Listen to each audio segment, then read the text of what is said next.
What up, guys? It's your boy Ed Maxos here. We're here with another video on GTA 5 Online. I'm going to give you guys 10 tips and tricks that you guys should probably know about GTA Online starting out, especially if you just got the game on Epic Games and you got the premium edition. You kind of don't know what to do. You're kind of overwhelmed. I'm here to help you out, guys. Let's get into it.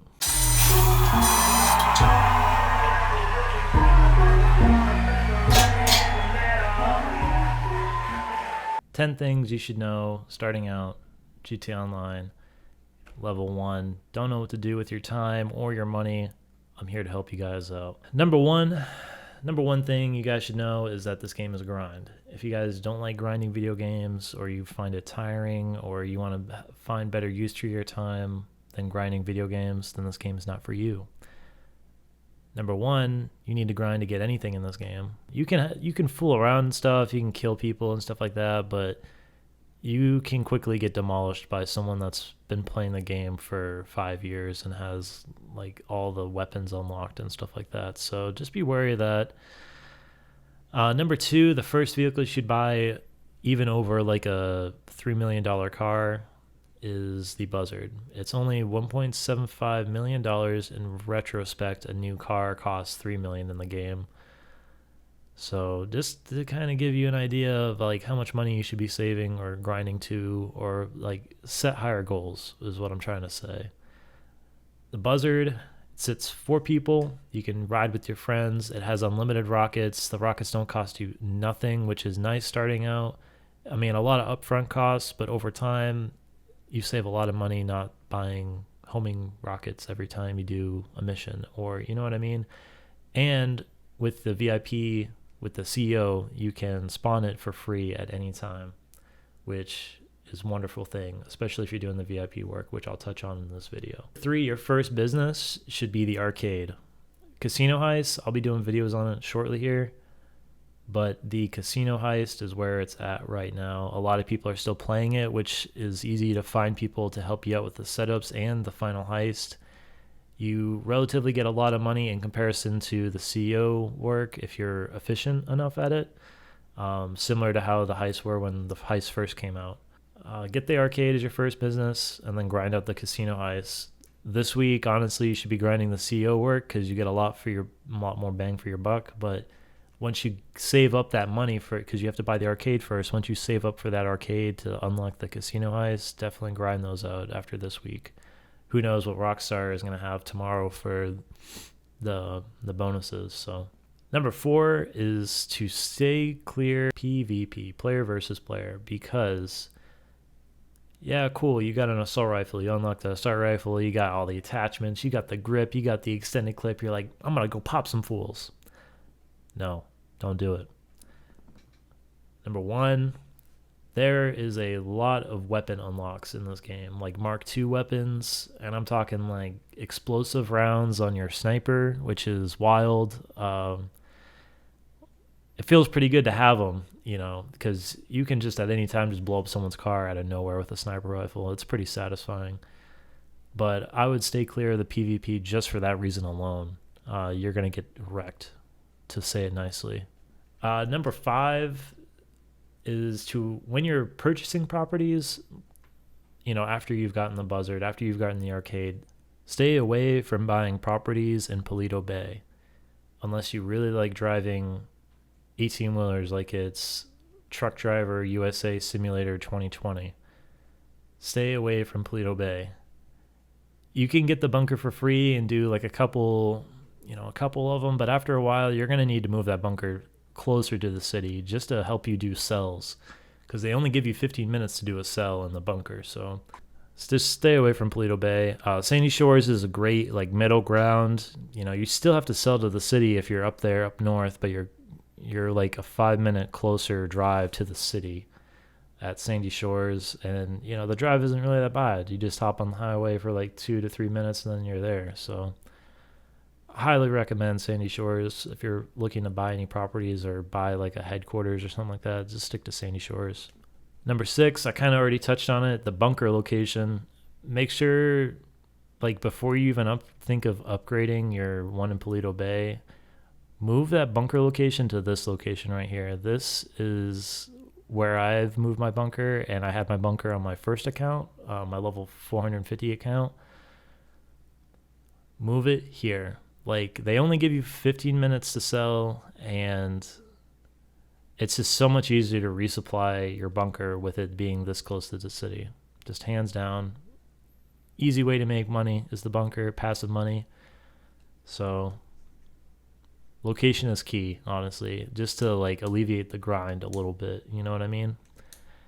And when you are buying stuff, you're only paying for the location. You're not going to make any more money buying a business in Sandy Shores versus a business in the city.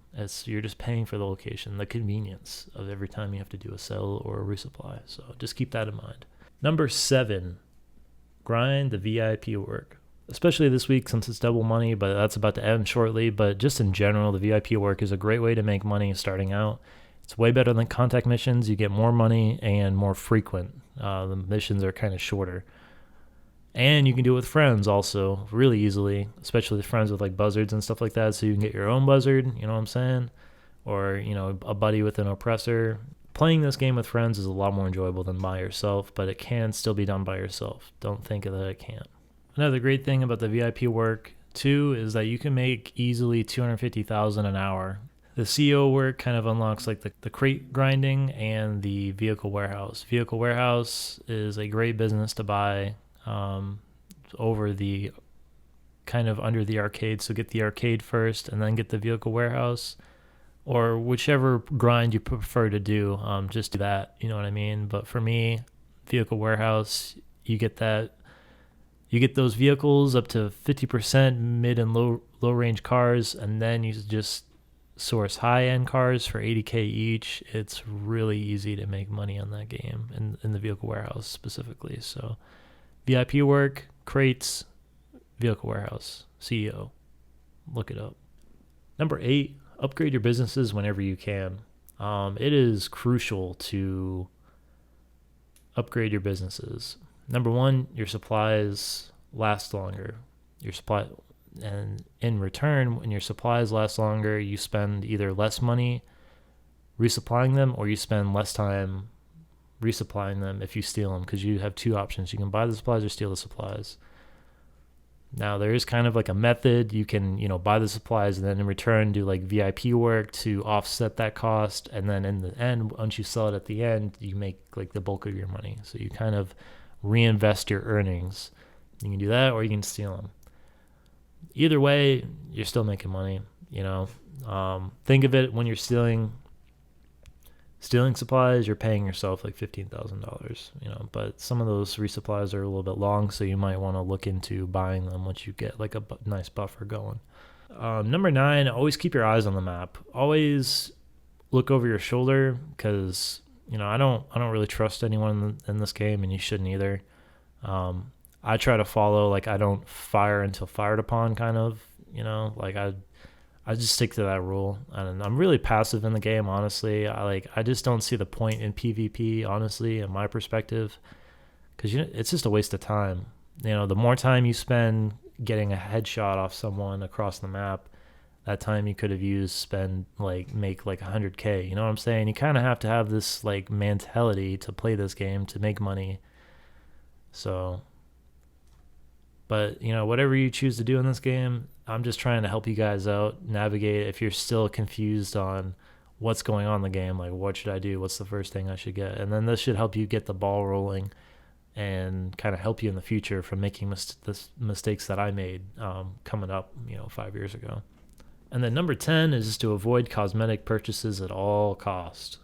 Like, I'm talking, don't buy that $10,000 t-shirt at the store just because it looks cool. No one cares what you're wearing.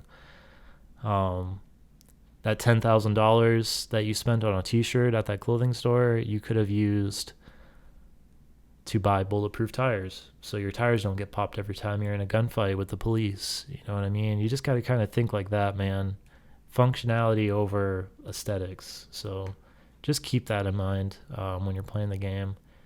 Well, that's it for today's video. I hope my experience coming from a level, 450 down back to working my way up. Now I'm like level 45 again on my PC account.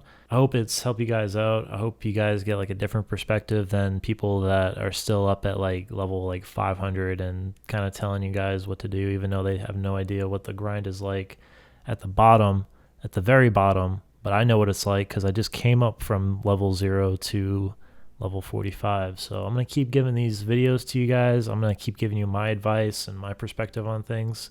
So if you're kind of looking for that kind of advice, please sub to this channel and like this video if you guys found it useful. And if you guys got any questions, don't be afraid to hit me up in the comment section below. That's it for today's video. Thank you guys for watching, and I'll see you in the next one.